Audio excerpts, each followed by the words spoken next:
আলাইকুম রহমতুল্লাহি ওয়া বারাকাতুহু। আমরা সাহরিতে যে ভুলটা সকলে করে থাকি, অনেকেই তারাবি নামাজ আদায়ের পরে খাওয়া দাওয়া একটু বেশি করে থাকে, তারপরে সাহরিটা আর ওইভাবে করা হয় না। তো সাহরির ব্যাপারে আল্লাহ রসুল সাল্লাল্লাহু আলাইহি ওয়াসাল্লাম আমাদেরকে কি বলেছেন? ক্বালা রাসূলুল্লাহি সাল্লাল্লাহু আলাইহি ওয়াসাল্লাম তাসাহহারু ফাইন্না ফিস সাহুরি বারাকা। আল্লাহ রসুল বলেন যে তোমরা সাহরি করো, কেননা সাহরির ভিতরে বরকত রয়েছে। তার মানে সাহরি করা এটা একটা ইবাদত এবং একটা সওয়াবের কাজ।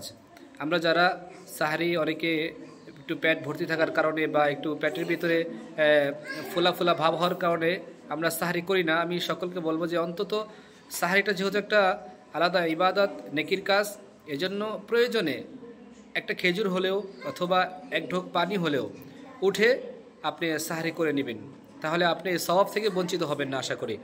এই জন্য আমাদের সকলের উচিত সাহরির সময়ের জন্য একটু পেটকে ফাঁকা রাখা।